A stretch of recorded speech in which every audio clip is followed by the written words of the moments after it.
All right, guys, we are back with another Dragon Ball Sparking Zero video, ladies and gentlemen. And in this one, yeah, of course, I mean, like, what else is there to honestly talk about right now? We're going to be going over Shallot's confirmed super attacks, as well as what I think future updates could include for him when it comes to customizations like outfits and accessories, and some cool things that I think Sparking Zero could and honestly should do for him.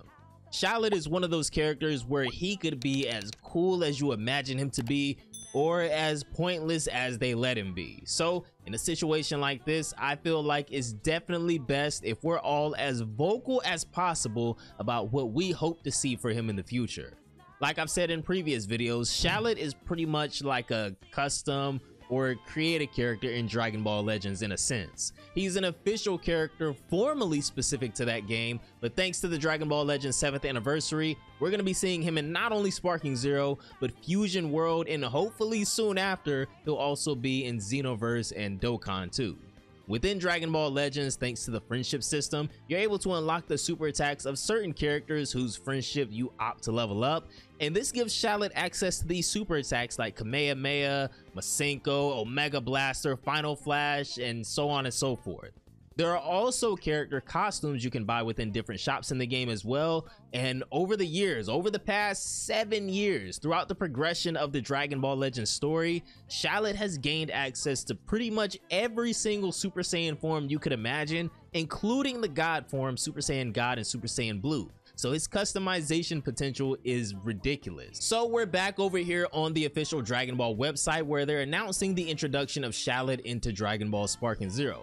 Now, important to remember, guys, Shallot doesn't seem like he was initially supposed to come to Sparking Zero, at least not this early. He's a bonus extra DLC that they're slotting in between DLC packs 2 and 3, and as we went over in the last video, according to Kagi, Shallot's voice actor, the voicing for Shallot's DLC was done pretty recently, meaning that this character hasn't been getting worked on as long as we'd probably like him to. I'm sure this can pretty much be the explanation as to why he has some, I guess you can say, questionable animations that we'll go over here in a bit, and also why it looks like he'll just be a base form character slot. But customizations could potentially save the release of this character, at least for now, if he won't be releasing with any forms. In Dragon Ball Legends though, Shallot has a bunch of outfits ranging from his own Saiyan armor, as you guys can see here on the website, to Goku's gi, to even Piccolo's Driving Day episode outfit. So this is what I mean when they say he's an extremely customizable character. He even has accessory options in Legends, like what I have on my Shallot. I'll try to put it up on the screen right here, being one of Gotank's super ghosts. But he's got other things like Power Pole and Tapion's sword and all that too. So while I don't expect all of this to make an appearance right away in Dragon Ball Sparking Zero when he releases, more customizations is something that we've been asking for since day one, since before this Shallot release. So I feel like the introduction of Shallot is kind of like the perfect time to start focusing on and implementing that a little bit more, because like I said, we've been asking for more customization options since week 1. So over here on the official Dragon Ball website, their article on the release of Shallot is going to start by saying Shallot from Dragon Ball Legends joins the fight in Dragon Ball Sparking Zero DLC.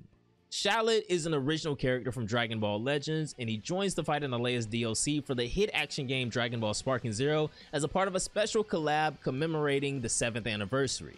So I think it's also important to remember that this situation with Shallot is very similar to the pre-order bonus Daima Goku character, in the way where Mini Goku wasn't exactly a great character until way later on in the game. His moveset was lackluster, his animations weren't that great, and he didn't get a transformation until the second DLC.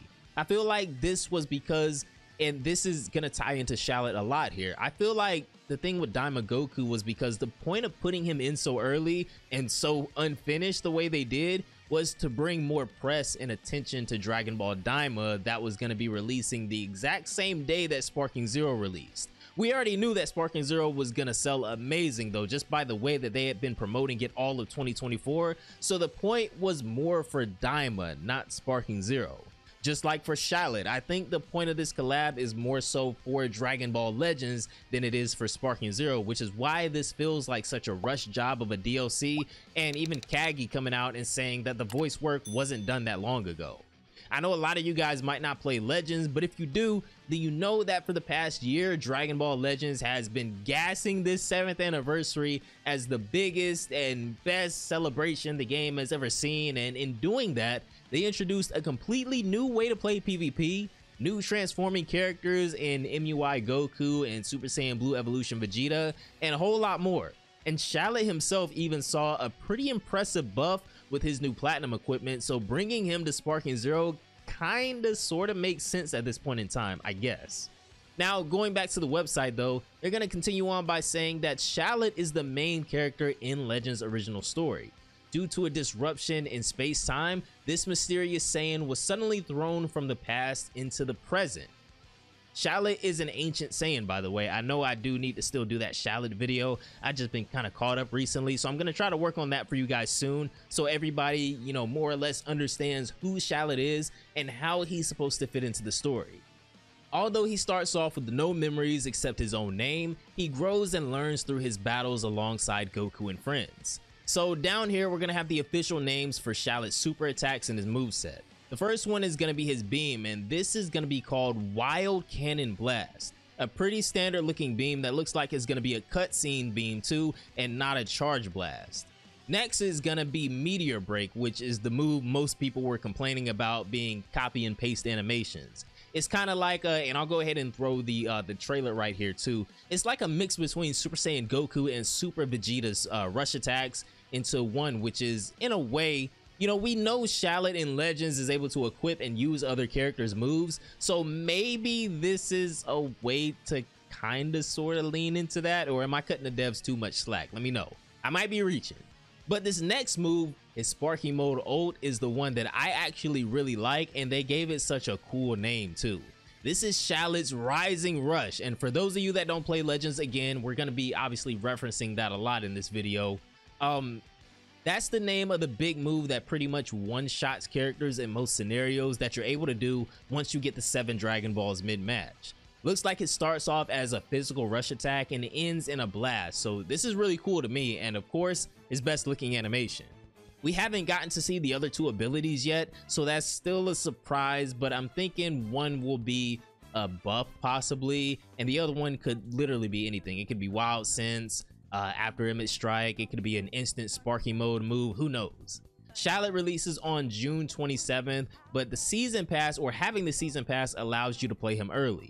I'm still of the belief, and this is only because we've seen it once already, that later on down the road, Shallot will be getting updates like technique switching outfits that allow him to transform and change his moveset, much like Daima Goku. And it makes a lot more sense on Shallot because that's pretty much how he works in Dragon Ball Legends. But could this potentially clash with other ways to customize the character? I don't think I've heard anybody talk about this yet.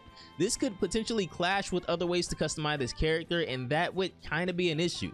Maybe there could be Shallot specific capsules that he's able to equip that don't have to be opted into during online gameplay, like other capsules that allow you to have different transformations, since you'd want to be able to freely wear whatever costumes you want and not have your appearance be directly connected and tied to your transformation and moveset.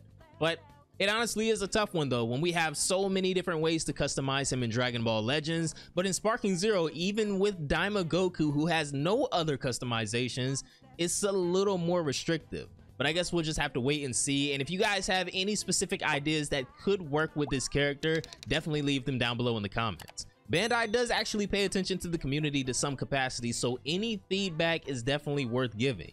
This character, if done right, I gotta specify, if this character is done right, could make Sparking Zero extremely fun again, especially if they frequently update the game in an impactful way like they did with the recent Z counter change and the key consumption change on dashing. But that is going to do it for this one, guys. I just wanted to talk a little more about Shallot's options in the future after he releases and what I expect for customizations and transformations, and we finally got the names for his super attacks, so that was pretty cool. Anyways, have a great day. Let me know your thoughts for Shallot's release down below in the comments. Remember, he comes out in 5 days from when you're seeing this video. He should be coming out tomorrow, if I'm not mistaken, if we have the season pass. But don't worry, if he is out tomorrow, you guys will be seeing a video on him. But anyways, have a great day, and I will see you all in the next one. Bye, guys.